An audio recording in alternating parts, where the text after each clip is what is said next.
dans l'assemblée, vous faites des choses qui ne cadrent pas avec la Bible et que Dieu vous interpelle, ça signifie que Dieu vous aime. S'il ne vous aime pas, il gardera silence.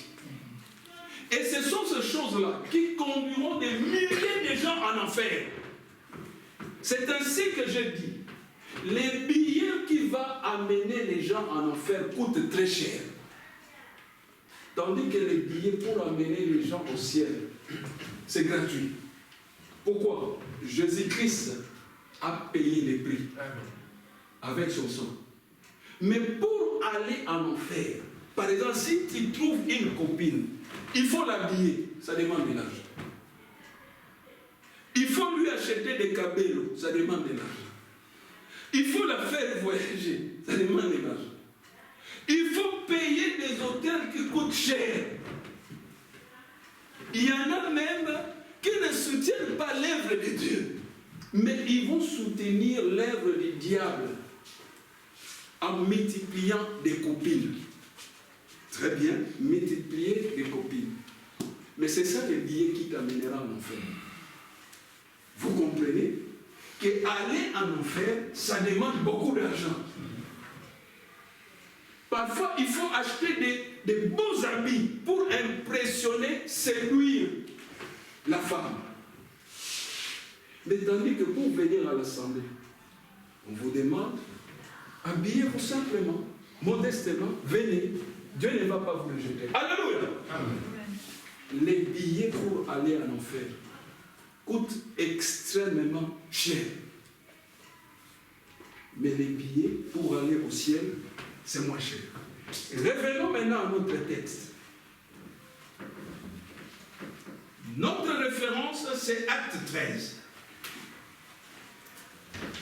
Acte 13, nous allons l'associer là où les frères avaient pris les textes de référence de base pour sa prédication.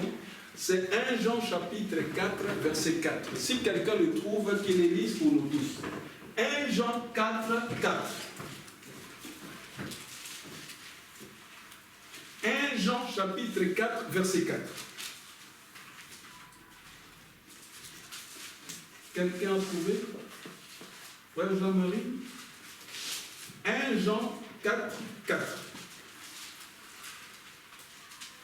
Vous, petits enfants, vous êtes des dieux et vous les avez vaincus parce que celui qui est en vous est plus grand que celui qui est dans le monde.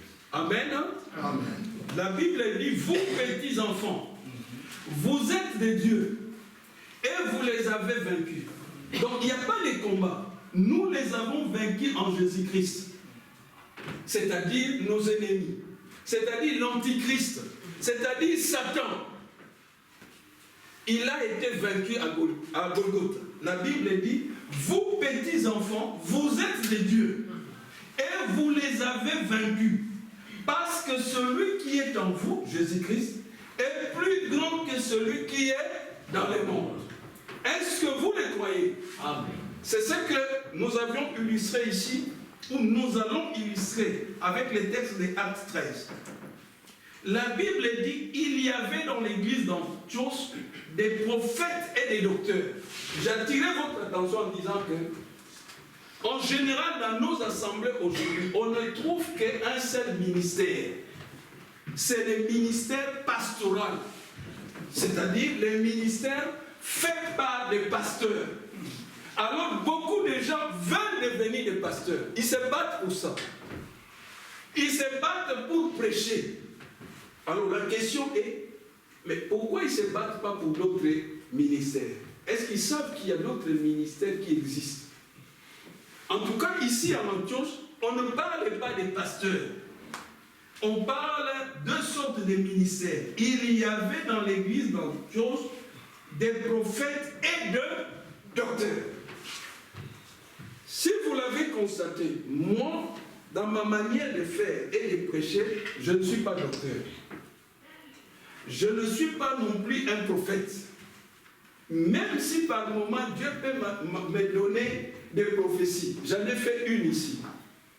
Il m'avait dit, cette année, observez, tous les Goliaths de vos vies seront vaincus.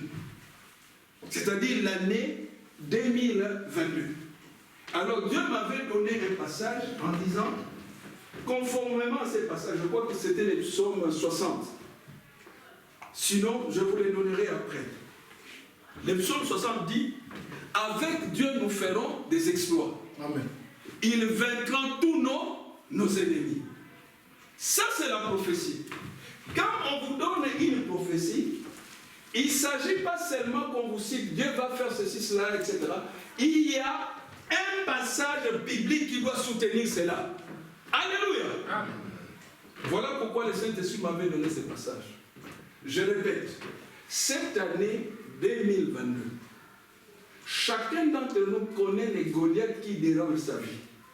Observons, Dieu dit, ce Goliath-là sera tué, sera vaincu. Amen. Ce n'est pas frère Jean-Claude qui va les vaincre, c'est Jésus-Christ. Maintenant, vous suivez les instructions que vous entendez ici. Quand il y aura un prédicateur qui va se tenir ici, il va parler par exemple comme l'autre fois avec frère Placide, il disait que la séparation totale avec les péchés. Suivez ces instructions. Si vous vous séparez totalement avec les péchés, Dieu viendra combattre pour vous. Mais si vous négligez cela, il ne combattra pas pour vous. Et votre Goliath va persister. Alléluia. Suivez les instructions. Maintenant, revenons dans les commentaires. Il y avait dans l'église d'Antioche des prophètes et des docteurs. Barnabas, Siméon appelé Niger, Lucius de Cyrène, Manaïen qui avait été élevé avec Hérode les tétrarques, et Saul. Pendant qu'ils servaient les seigneurs dans leur ministère et qu'ils gênaient, le Saint-Esprit dit, mettez-moi à part Barnabas et Saul pour l'œuvre à laquelle je les ai appelés. Un bon serviteur de Dieu, un serviteur de Dieu doit toujours être appelé par le Saint-Esprit. Ce n'est pas l'Église qui l'appelle. Parce que si l'Église vous appelle, l'Église peut vous radier. L'Église peut vous révoquer. Moi qui me tiens ici, ce n'est pas une Église qui m'a appelé. C'est Jésus-Christ qui m'a appelé. C'est pourquoi on m'a chassé de beaucoup d'églises. Tu fais une prédication, peine perdue. Si la porte d'une certaine église m'est fermée, le monde entier est ma chair. C'est-à-dire, je peux aller prêcher en Angleterre. Dieu m'ouvrira toujours une porte. Je peux aller en France. C'est-à-dire, si vous me mettez des barrières, peine perdue. Moussala ya Pamba. Parfois, je reste chez moi en prière, on m'appelle, viens prêcher ici, viens prêcher par là. Pourquoi? Jésus-Christ ne peut pas renier les dons qu'il m'a donnés. La Bible dit les dons de Dieu sont irrévocables. Voilà pourquoi j'aime servir l'Éternel. Je veux mourir avec. Pourquoi? Mais c'est parce que Jésus-Christ m'a appelé. Ne pensez pas que je commets des erreurs. Non. Si vous voulez connaître mes erreurs, parlez avec ma femme. Il va vous dire, ah, mais ce type-là.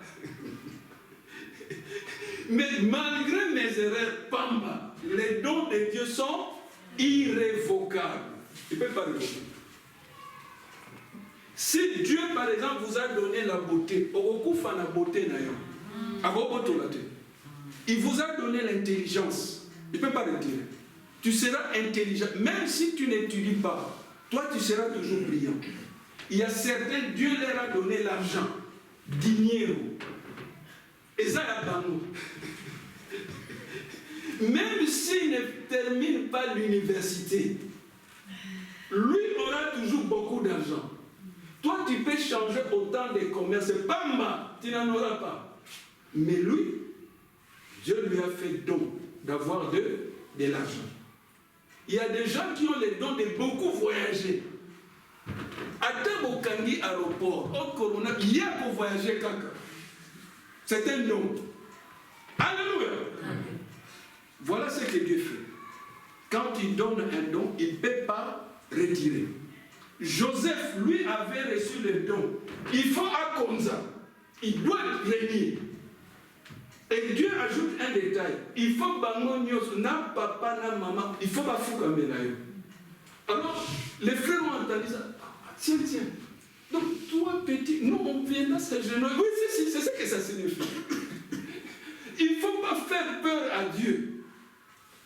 S'il dit que ton père, ta mère, tes frères, tes soeurs viendront se mettre à genoux, il faut ça la macarabon. C'est une ordonnance. Les ordonnances de Dieu sont irrévocables. Nous t'avons le lango azar. Alléluia. Acclamons pour le Seigneur. S'il ouvre une porte, personne ne peut la fermer. S'il ferme une porte, personne ne peut l'ouvrir. C'est ça la chose. Donc il y a des bien-aimés. Attends au Sali Pamba, lui aura toujours l'argent. Dans sa vie, ses mains sont bénies. Tout ce qui touche se transforme en argent. C'est Dieu qui fait ça. Et vous le pouvez. D'autres, ils ont reçu le pouvoir. Oh non, il a triché aux élections. Bamba! Dieu a dit, c'est toi. Règne. Mais attention, quand Dieu vous donne un don, ça signifie que vous allez lui rendre des comptes. Vous n'êtes qu'un gestionnaire. Le don, c'est très bien. Il peut vous en donner beaucoup. Mais sachez qu'à la fin de votre vie, vous devez lui rendre des comptes. C'est-à-dire, tu dois répondre. Il va te dire, bon, toi, tu étais là sur terre. Je t'ai donné la beauté. Maintenant, rends-moi des comptes. Qu'est-ce que tu as fait pour moi avec cette beauté-là que je t'avais donnée? Oh non, c'est-à-dire, moi, j'étais allé dans des compétitions de Miss Belgique. Donc, je t'ai donné la beauté pour Miss Belgique. Vous voyez? Je t'ai donné l'argent. Tu étais là sur terre. Tu as régné là-bas pendant 60 ans. Maintenant, tu es retourné chez moi. Bon, qu'est-ce que tu as fait de mon argent? Oh non, c'est-à-dire, moi, je prenais l'argent, j'allais dans certaines îles et je participais à des booms. Ah, donc, je t'ai donné l'argent pour aller dans des booms. Pourquoi tu n'as pas soutenu mon œuvre? Vous devez lui rendre compte. Il va te montrer, il y a des pauvres, comme le pauvre Lazare. Toi, tu mangeais chaque jour. Tu avais un plat copié, entrecôte de marcassins. Lazare devait se contenter des cacahuètes. Pourquoi tu ne lui donnais pas? Tu dois lui rendre compte. Donc, avoir le don venant de Dieu, c'est une chose. Mais comment exercer, travailler avec ces dons, c'est une autre. La vérité est que, tôt ou tard, tu dois rendre compte à Dieu. Qu'est-ce que tu as fait de don qu'il t'a donné? Alléluia! Tu étais là au Congo, un pauvre. Dieu te donne l'occasion de venir en Belgique, un pays où coule le lait et le miel. On a vu à l'Union européenne, ils ont jeté des quantités de lait. Alors qu'au Congo, nous étions habitués à boire un thé rouge, sans lait. On t'amène ici, toi tu deviens pire que les Belges. Tu deviens ce que les Bakongo appellent un kipumbulu, tête brûlée. Donc, Bati Kakayo, autant on ne peut rien dire. Alors, tu dois rendre des comptes à Dieu. Il va t'interpeller. Et toi, là, j'étais pris au Congo, dans un pays médiocre, non pas médiocre, mais un pays où on boit les thés rouges. Je t'amène en Belgique, un pays où on boit, frère Frédéric, quand on doit boire du lait, pardon, du thé, 100% milk. 100%, donc tu soif, 100% milk. Bon, Dieu va dire, mais qu'est-ce que tu as fait là-bas? Oh non, il n'y a pas, non, tu n'as pas vu les assemblées, l'assemblée des boxeurs, donc ça ne te disait rien. Les gens qui allaient là-bas, pourquoi toi tu n'allais pas? Tu dois lui rendre des comptes. Nos vies sont sauvées. La Bible dit, chacun d'entre nous passera au tribunal de Jésus-Christ. Alléluia. Olinga, tu seras jugé. Voilà pourquoi nous devons mettre nos vies en ordre. Maintenant, celui qui est en nous. Verset 4. Barnabas et Saul, envoyés par le Saint-Esprit. Ce n'est pas les hommes qui les ont envoyés. C'est le Saint-Esprit lui-même. Descendirent à celui-ci, et de là, ils s'embarquèrent pour l'île de Chypre. Arrivés à Salamine, ils annonçaient la parole de Dieu dans les synagogues des Juifs. Ils avaient Jean pour leur aide. Verset 6. Ayant ensuite traversé toute l'île jusqu'à Paphos, ils trouvèrent un certain magicien, faux prophète, comme on en trouve aujourd'hui. Certains sont des faux prophètes, ils ne sont pas magiciens, mais des faux. Parfois des faux prédicateurs, des faux pasteurs. Il y a un certain prédicateur congolais, il passe souvent dans les réseaux sociaux. Lui, quand il prêche, au lieu de prêcher avec le Saint-Esprit, il a tendance à dire, il choisit ses détracteurs. Ils disent, comme ils ne veulent pas m'écouter, maintenant je vais utiliser la force. Il dit, non, faux prédicateur. Le combat n'est pas un combat physique, nous l'avions vu. Ceux qui étaient là en semaine savent. La Bible dit, nous ne combattons pas contre la chair et les sang. Mais celui-là, c'est lui prédicateur. On l'a même montré. Il était en train de faire des jogging. On lui demande, qu'est-ce que tu fais là? Il dit, je m'entraîne. Ou que mes détracteurs, je vais les rosser, les tabasser. C'est quel esprit ça? Ça, c'est pas le Saint-Esprit. Tu es marié. Ton mari t'interprète tes sermons. Ah non, je vais les masculer. Sœur, tu fais ça. Mais tu montres que tu es une fausse chrétienne. Une chrétienne, un chrétien ne peut pas combattre la chair et le sang. La Bible l'en défend. Si vous le faites, vous montrez simplement que vous n'avez pas le Saint-Esprit. Peut-être vous avez reçu Jésus-Christ. Recevoir Jésus-Christ n'équivaut pas à être baptisé du Saint-Esprit. Il y a une différence entre un chrétien baptisé du Saint-Esprit et un chrétien bébé spirituel qui n'a reçu que Jésus-Christ. Osana numwana muteketa. Tu dois grandir. Alléluia. Dans la marche chrétienne, il y a des étapes. Il y a des gens qui sont encore en première année primaire. En Chilouba, on les appelle les Banabateketa. Ce sont encore les petits enfants. Laissez-les manger d'abord la semoule spirituelle. Vous voyez? Ils vont manger la semoule spirituelle, manger les dongo-dongo. Alors ils vont croître. Les dongo-dongo spirituels. Mais au niveau, quand Dieu regarde, il dit, ils sont encore des bébés spirituels. C'est-à-dire, ils prennent encore les laits spirituels. Ils ne sont pas encore des chrétiens matures. Alléluia. Amen. Donc ce faux prédicateur, il passe dans les antennes, dans les réseaux sociaux, il menace de tabasser. Il donne de faux enseignements. J'ai écouté un de ces enseignements. Il est même contre les baptêmes d'eau. C'est un monsieur, son erreur, à peine il s'est converti, à peine il veut prêcher le monde entier. Non, pour prêcher, vous devez être aguerri. Que ce soit frère Placide ou moi, avant de devenir des prédicateurs, nous avions beaucoup écouté. Frère, j'ai raison? Oui. Ne te précipite pas toujours à prendre ta Bible. Yesu Azali, tu te feras tabasser comme les 7 fils de Séva. Ils ont cité le nom de Jésus-Christ dans la bouche. Les démons ont regardé, qui êtes-vous? Les démons ont su que non. Ils n'avaient pas Jésus-Christ dans leur cœur. Dans leur cœur, il y avait quelque chose de faux. Les démons les ont tabassés. Celui qui est en nous est plus fort que celui qui est dans nous. Vous ne verrez jamais être tabassé par les démons. Jamais. Pourquoi? Mais nous nous préparons chaque jour pour aller au combat. Frère Branham dit, un bon chrétien doit s'entraîner pour combattre Satan et les démons. le combat peut se dérouler à tout moment. Entraînez-vous chez vous à la maison. Amen. Faites des jeûnes. Dormez par terre.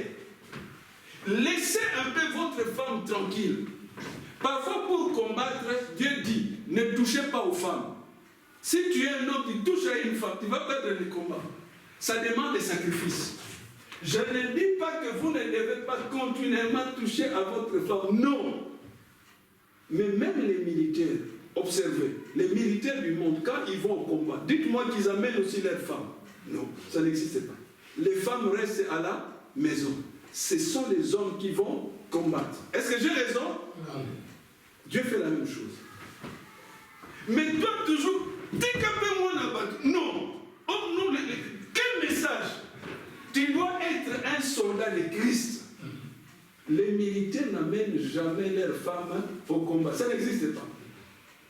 Et quand ils vont combattre, on leur donne une portion congrès. Vous avez juste quelques boîtes de sardines, des biscuits. Pas de caviar. Oh non, je vais amener le vin là-bas. Il n'y a pas de vin. Vous allez suivre les commandements et les exigences du général. Chez nous, le général, c'est Jésus-Christ. Vous voyez? C'est pour dire que ça demande des sacrifices. Sans sacrifice, vous n'obtiendrez rien de grand chez Dieu. Vous allez vous contenter des petites prières pour chasser la fièvre. Mais quand vous allez chasser une grande maladie, un démon redoutable, le démon dira « Nada !» Pourquoi? Vous n'avez pas assez de puissance. Alléluia. Amen. Même quand la Belgique va en guerre contre un autre pays, la Belgique va estimer ses forces. Est-ce que l'adversaire a quelles armes? Maintenant, s'il identifie les armes de l'adversaire, la Belgique doit utiliser des armes plus puissantes. Ça signifie quoi? Nous nous mettons d'abord à identifier les démons. Si nous voyons qu'ils nous résistent, nous devons utiliser les biloko amabé. Et le biloko amabé, c'est celui qui est en nous. Amen. Celui qui est en nous est plus grand que celui qui est dans les mondes. Même les disciples eux-mêmes, ils avaient essayé de chasser un démon. Le démon leur a résisté. Est-ce que j'ai raison? Amen. Vous voyez? Ça demande de l'entraînement. Entraînez-vous. Si vous augmentez votre puissance en faisant des sacrifices à l'égard de Dieu, parfois vous n'aurez même pas besoin de prier. Vous faites seulement ça, les démons s'en vont. Il reconnaîtra la puissance qui est en vous. Celui qui est en nous est plus fort que celui qui est dans les mondes. Alléluia. Mais il faut des sacrifices. Verset 6. Ayant ensuite traversé toute l'île jusqu'à Paphos, ils trouvèrent un certain magicien, faux prophète juif, nommé Bar-Jésus, qui était avec les proconsuls Sergius Paulus, homme intelligent. Ce dernier fit appeler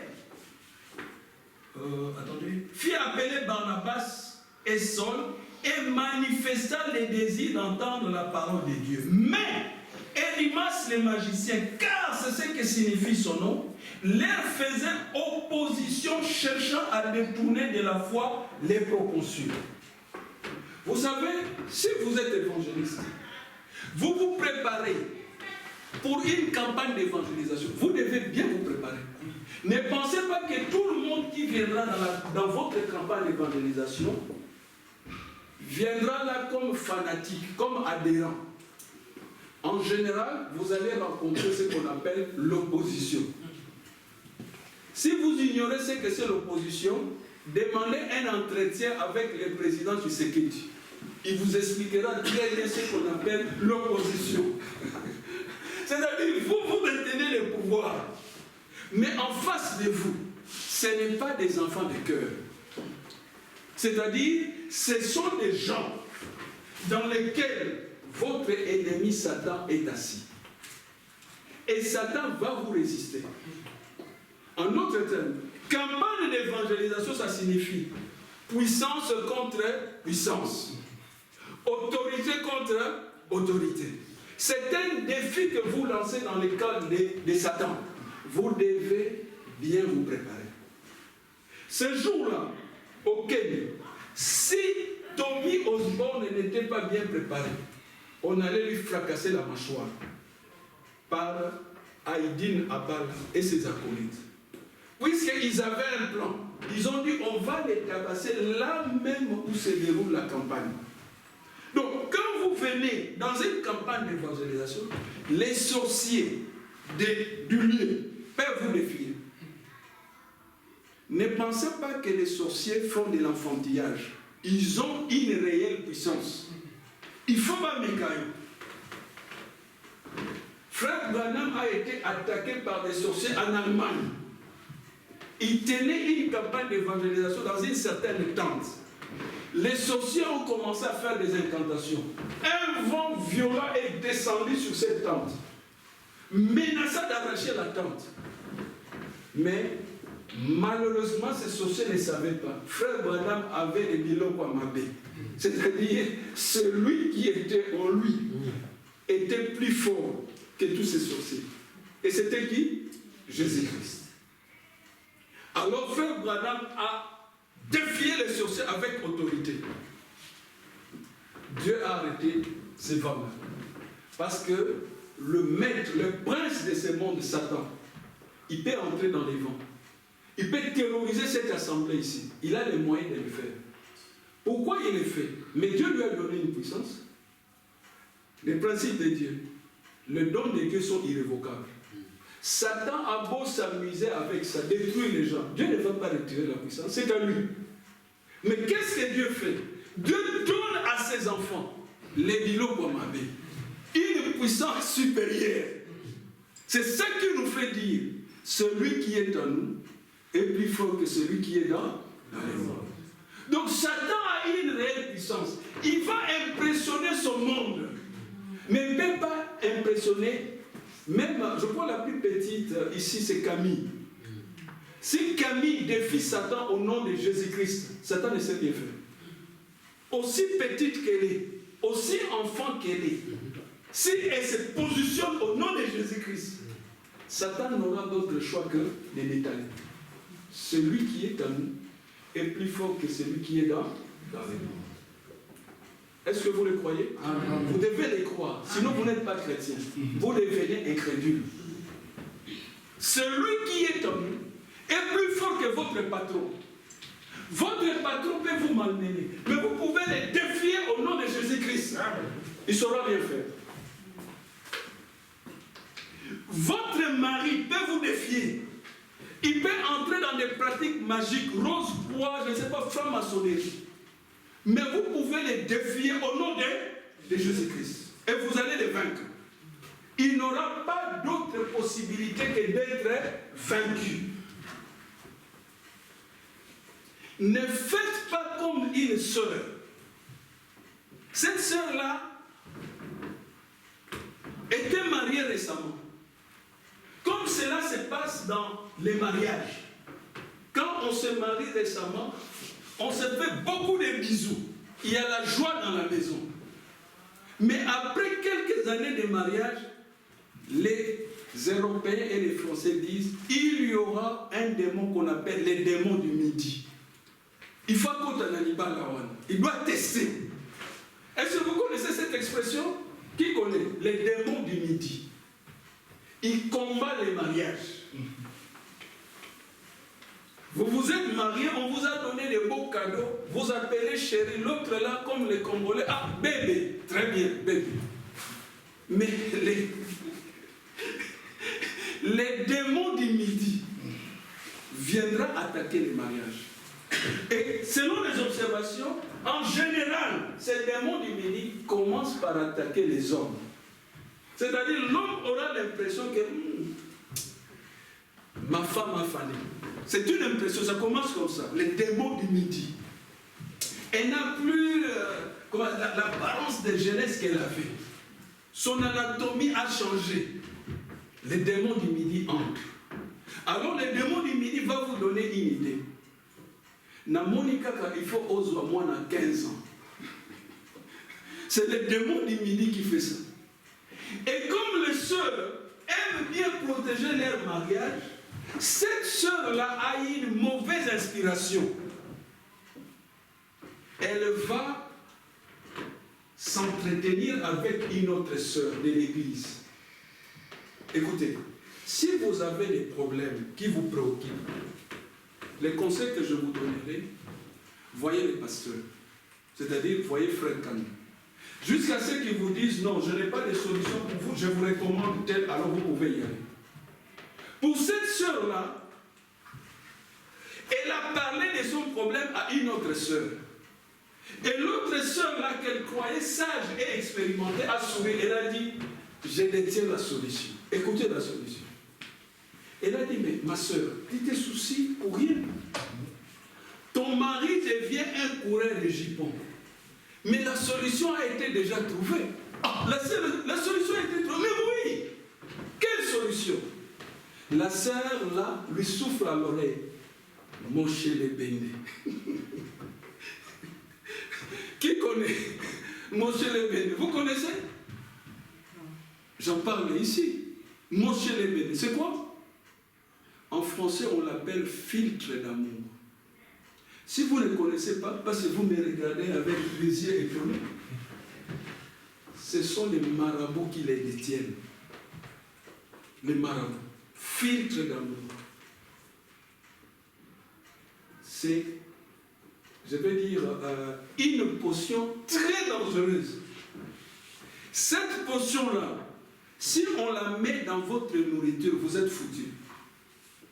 Vous devenez, si vous êtes un homme, vous devenez une chèvre. Non, je ne peux pas dire une chèvre, un bouc.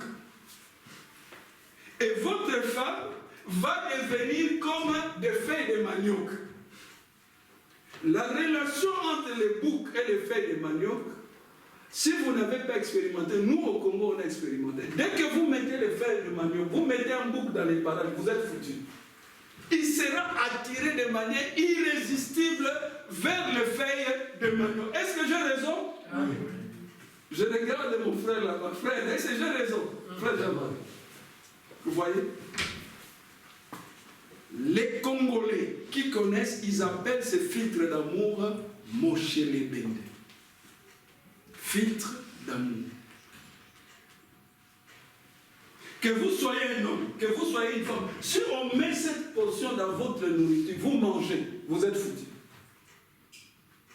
Et c'est ce qui va se passer. Cette sœur chrétienne était censée savoir qu'un chrétien ne peut pas aller dans la maison d'un marabout. Dieu n'en veut pas. Alléluia. Vous ne pouvez pas aller chez un féticheur, c'est interdit.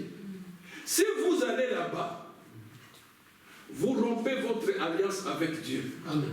Sous aucun prétexte. Même si vous n'avez pas des enfants jusque-là, Dieu interdit tout autre moyen, et surtout pas chez les féticheurs, les charlatans, le marabout. La sœur était censée les savoir. Mais la sœur s'est laissée embobiner.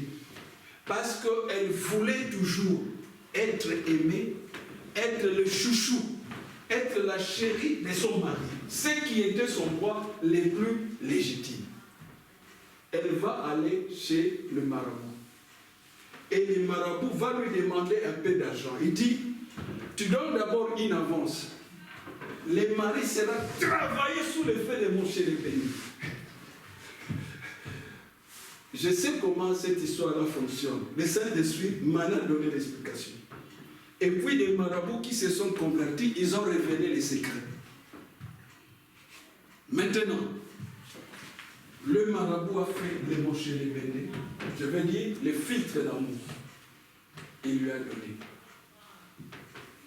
Il fallait être là pour entendre des cantiques merveilleux qui montaient dans la bouche de cette sœur à la maison. Et la sœur a investi tout son argent pour préparer les repas les plus aimés de son mari. Parce qu'elle savait qu'elle détenait la solution. Moshe le Bende. Et dès que les repas étaient préparés, elle a pris la potion. Elle l'a mis là-dedans. Ce qui devait arriver, arriva. Elle s'est arrangée, elle a laissé, comme ça se passe en Afrique, elle a laissé les assiettes dans l'armoire avec la nourriture, tout était bien.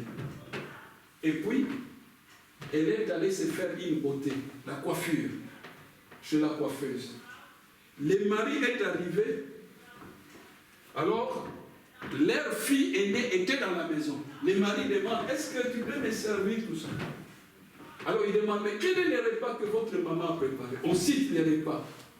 Le mari était aux anges. C'était son repas préféré. Alors la fille aînée, les sœurs, etc. Là où la femme était partie, toujours des cantiques, parce qu'elle savait très bien que son coup était réussi et que le mari n'allait voir que du feu. Bref, le mari a commencé à manger de bon appétit. Il ne savait pas que les Moshe Lebende étaient là-dedans. Quel est le conseil à donner avant qu'on termine cette illustration? Voici le conseil.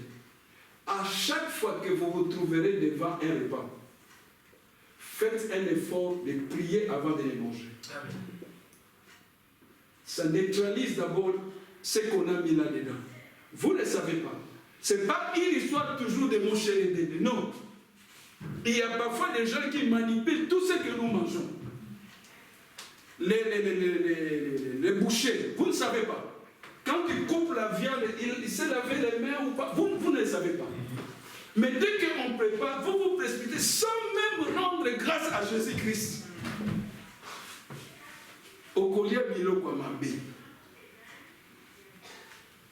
Beaucoup ont vu leur vie ruinée à cause de la nourriture.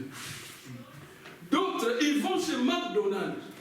Ils n'ont même pas prié. Précipitation. Dit, mais ça frite, envoyez les hamburgers. Et là. Toi, tu sais les kilos qu'on a mis là-dedans. C'est un conseil. À chaque fois que vous aurez devant vous un repas, rendez grâce au Seigneur. Demandez à Jésus-Christ de les purifier. Peut-être, dans ce repas-là, on vous a piégé. Au Congo, on piège les gens, parfois, non pas par les Moshe Lebende, par du poison. Alors vous allez vous précipiter à manger. Vous serez foutus. Peut-être les effets vont se manifester dans 5 jours, dans 3 jours. Je n'en sais rien. Tout ce que je sais, prier. La prière neutralise beaucoup de choses. Il n'y a que Dieu qui voit ce qui se passe dans nos vies. Mais vous ne le savez pas. Beaucoup de gens pouvaient être vivants ici sur terre. Ils sont morts simplement parce qu'ils ont négligé la prière. Nous avions vu, quand je priais pour l'assemblée, Ézéchias a eu 15 années supplémentaires grâce à la prière. Ne sous-estimez pas la prière. Ne jouez pas avec la prière. C'est une arme redoutable pour combattre nos ennemis. Tout le monde ne nous aime pas. Toujours est-il que le mari, quand il mangeait, il a demandé gentiment à sa fille, qui l'avait servi, est-ce qu'on peut manger ensemble? Sa fille a accepté. Donc les deux étaient sous les effets de Moshe Lebende, filtre d'amour. Maintenant, la conséquence est que quand la femme va terminer sa coiffure, elle va rentrer à la maison avec l'idée comme quoi mon mari est déjà sous les effets de Moshe Lebende. La femme n'a pas réalisé que la nourriture était mangée par son mari et sa fille aînée. Donc, le Moshe Lebende a fait son effet parce qu'elle a raté. Ça ne peut rater que si vous avez pris la précaution de prier. C'est-à-dire, la prière fait que toute arme forgée contre nous soit sans effet. Vous voyez ce que la prière fait? Toute arme. Le diable peut utiliser toutes ces armes. Quand nous prions au nom de Jésus-Christ, Jésus-Christ neutralise tous les poisons qu'il y a là-dedans. Alléluia. Amen. Ayons l'habitude de prier. La prière, c'est une arme. Toujours est-il que la femme attendait l'effet de Moshe Lebende. Mais c'est le contraire qui s'est produit. C'est-à-dire, quand le mari était est allé dormir et sa femme, le mari, curieusement, les Moshe Lebene lui a ouvert les yeux. Il était dans sa chambre, mais soudainement, il voyait sa fille comme étant la femme la plus belle du monde. Est-ce que vous comprenez? Donc, le Moshe Lebene lui ouvre les yeux. Vous allez dire, mais comment c'est ouvert? C'est-à-dire, Satan lui met une onction d'envoûtement. Sa propre fille devient la femme la plus belle du monde. Et sa femme qui a mis le Moshe Lebene devient la femme la plus laide du monde. Le Moshe Lebene lui ouvre les yeux. Le mari avait l'impression qu'il était devenu une chèvre, non, un bouc. Et que la fille aînée était devenue quoi? Les feuilles de manioc. Alors, entre les boucs et les feuilles de manioc, vous voyez la relation? Le mari avait un besoin irrésistible d'aller dans la chambre de sa fille. Et il est allé là-bas, en secret. La femme est restée couchée seule dans la chambre. Quand la femme était endormie, le Moshe Lebene a fait l'effet. C'est ainsi que le mari est allé abuser de sa propre fille aînée, en étant sous l'effet de Moshe Lebene. Vous voyez? Et la femme, la fille aînée, ne pouvait pas refuser, parce qu'elle aussi était sous les effets de Moshe Lebene. Mais qui a permis cela? C'est Dieu. Voilà pourquoi vous ne devez pas aller chez les marabouts.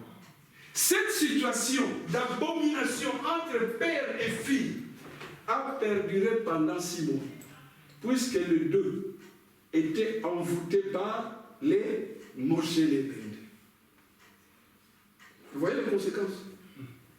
Ça ne s'est pas arrêté là. La fille aînée est devenue grosse de son père. Vous voyez les conséquences? Et puis la maman s'en est rendue compte, scandale. La maman a commencé à donner, mais ce n'est pas possible. Comment toi, mon mari, tu peux endosser notre propre fille aînée? Mais ce que la maman ne savait pas, c'était les effets d'envoûtement de Moshe Lebene. Faites très attention quand vous allez du Simba Simba, du Pakola Pakola. Dieu n'en veut pas. Dieu nous a donné la solution. La prière au nom de Jésus-Christ. Oh non, ma fille a des problèmes, peut-être elle ne se marie pas, on doit aller voir. Non, allez voir Jésus-Christ. Amen. Il détient la solution à tout problème. Alléluia. Amen. Ce qui arriva devait arriver. Scandale. Les papas avaient commis une abomination. Maintenant, quand on a jugé l'affaire, puisqu'on a fait appel à toute la famille, on pose la question au papa. Mais pourquoi tu as fait cela? Les papas touchent la tête et disent, je ne sais même pas pourquoi j'ai fait cela. Voici l'explication. Mais Satan l'avait envoûté. Quand Satan t'envoûte, il te donne un besoin irrésistible à faire quelque chose.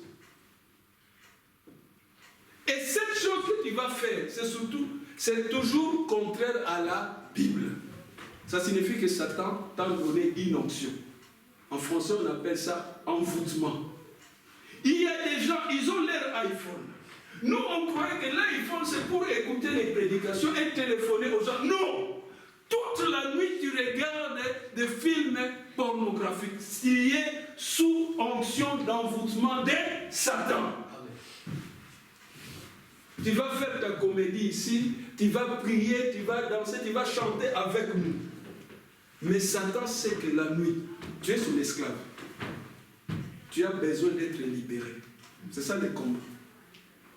Celui qui est en nous est plus fort que celui qui est dans la région. Parfois, ce n'est pas toujours la pornographie. Hier, à Koki Kola la thé. Ce qui a tali, c'est il y a feu de l'amour. Nous, on cherche le fait du Saint-Esprit. Eux, ils sont dans leur fait de l'amour. Ils en connaissent tous les épisodes. Tu es sous une onction satanique. Parce que si tu avais l'onction que David avait, l'onction du Saint-Esprit, tu liras ta Bible. C'est l'onction qui fait la différence. Si tu étais sous l'onction du Saint-Esprit, tu vas prier continuellement. Tu vas prier sans cesse. Mais si tu dis que tu as l'onction du Saint-Esprit, tu es dans les makamou, bamba, bamba, nous comprenons que même si tu as reçu Jésus-Christ, tu es un faux circoncis. Quand tu viens à l'assemblée, tu fais ta comédie là, tu te montres comme tu es fort. Mais chaque jour, dans ta propre chambre, dans ta propre maison, il faut Satan à abattre. Tu n'es pas fort.